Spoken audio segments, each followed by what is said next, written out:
Hi అండి, నేను మీ Shilpa Vinay. Welcome to Vinsy kitchen.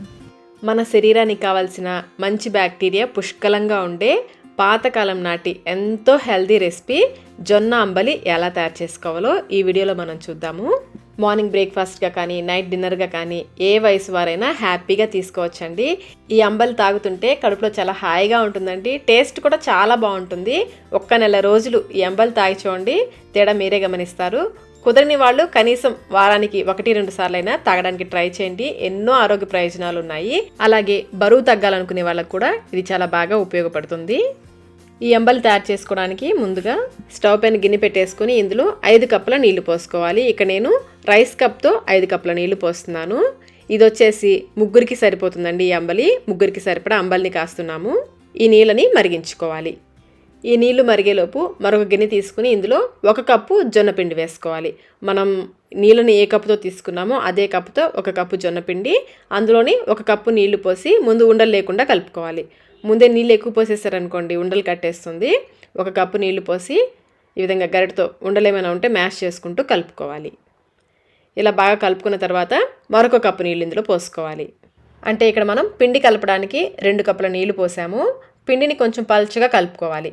పిండిని మరిగే నీళ్ళలో డైరెక్ట్గా వేసేస్తే ఉండకట్టేస్తుందండి. ముందే ఈ విధంగా నీళ్ళతో కలుపుకుని అప్పుడు మరిగే నీళ్ళలో వేసి కలుపుకుంటే పిండి ఉండకట్టకుండా ఉంటుంది. ఉండలేమీ లేకుండా బాగా కలుపుకోవాలి.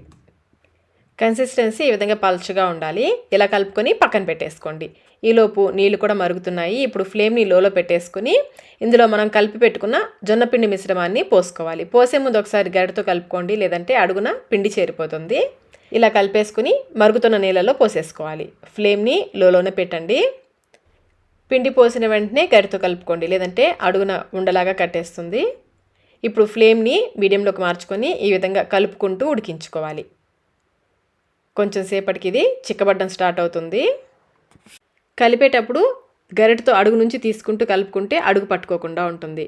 ఫ్లేమ్ని లోకి మీడియంకి అడ్జస్ట్ చేసుకుంటూ ఇలా కలుపుకుంటూ ఉడికించుకోవాలి. మీరు ఈ అంబల్ని జొన్న రవ్వతో కూడా చేసుకోవచ్చండి. జొన్న పిండి కాకుండా జొన్న రవ్వ కూడా దొరుకుతుంది కదా, దాంతో అయినా చేసుకోవచ్చు. రాగి పిండితో కూడా చేసుకోవచ్చు. లేదా సిరిధాన్యాలన్నీ కలిపి పౌడర్ దొరుకుతుంది కదా, దాంతో అయినా చేసుకోవచ్చు. అలాగే ఈ అంబల్ని మీరు మార్నింగ్ తాగాలనుకుంటే నైట్ ఇలా ఉడికించి పెట్టుకోవాలి. నైట్ తాగాలనుకుంటే మార్నింగ్ ఉడికించి పెట్టుకోవాలి. అంబలి ఉడుకుతున్నప్పుడు కొంచెం పైకి పొంగులాగా వస్తుందండి. కొంచెం పెద్ద గిన్నె తీసుకుంటే ఇక్కడ నేను 2 లీటర్స్ గిన్నె తీసుకున్నాను. బయటకి పొంగిపోకుండా ఉంటుంది. కొంచెం సేపటికి ఈ విధంగా చిక్కబడుతుంది. ఇలా చిక్కబడిన తర్వాత ఫ్లేమ్ని లోలో పెట్టేసుకుని మధ్య మధ్యలో కలుపుకుంటూ ఉడికించుకోవాలి.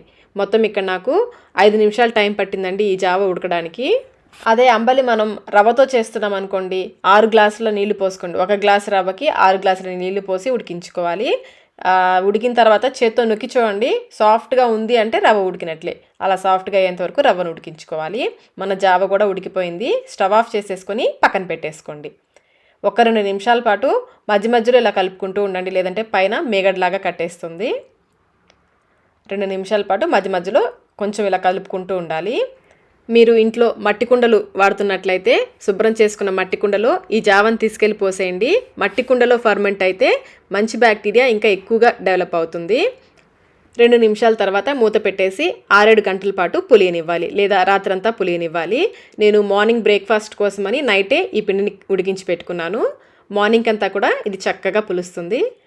చూడండి, మార్నింగ్ ఇది కొంచెం గట్టిగా జున్నులాగా అవుతుంది. చూడండి, ఈ విధంగా అవుతుంది. ఇప్పుడు గరిటతో దీన్ని బాగా మ్యాష్ చేసేసుకోవాలి.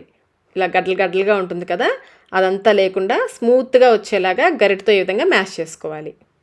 ఈ విధంగా రాత్రంతా పులియబెట్టడం వల్ల ఇందులో ప్రోబయాటిక్స్ అంటే మన బాడీకి కావాల్సిన గుడ్ బ్యాక్టీరియా బాగా డెవలప్ అవుతుందండి. దీనివల్ల మనకి ఇమ్యూనిటీ సిస్టమ్, మన బాడీ ఇమ్యూన్ సిస్టమ్ బాగా డెవలప్ అవుతుంది. బ్యాడ్ బ్యాక్టీరియాతో ఫైట్ చేయడానికి మన బాడీ ఎప్పుడు కూడా స్ట్రాంగ్గా ఉంటుంది. చూడండి, ఈ విధంగా ఉండలేమి లేకుండా కలుపుకోవాలి. ఇలా కలుపుకొని పక్కన పెట్టేసుకోండి. ఇప్పుడు ఇందులో 1/2 లీటర్ వరకు మజ్జిగ పోసుకోవాలి. మనం నైట్ పిండి ఉడికించుకున్నప్పుడే పాలు తోడు పెట్టుకున్నాం అనుకోండి, మార్నింగ్ అంతా చక్కగా పెరుగు అవుతుంది. ఆ పెరుగుని మజ్జిగలాగా చేసుకొని ఇందులో పోసుకోవాలి. ముందు సగం వరకు మజ్జిగ పోసుకొని ఇందులో బాగా కలిసేలాగా కలుపుకోవాలి. ఇలా కలిసిన తర్వాత మిగిలిన మజ్జిగ కూడా పోసేసుకోండి. మొత్తం ఇక్కడ 1/2 లీటర్ వరకు మజ్జిగ పడతాయండి. ఇంకా పలుచగా కావాలనుకుంటే మీరు ఇంకా ఎక్కువ కూడా మజ్జిగ పోసుకోవచ్చు. మధ్య మధ్యలో కొంచెం ఉండలుగా ఉంటే మనం పెరుగు చిలికేది ఉంటుంది కదా, దాంతో చక్కగా బీట్ చేసుకుంటే ఆ మధ్య మధ్యలో ఉండలు లేకుండా పిల్లలు తాగడానికి ఇష్టపడతారు.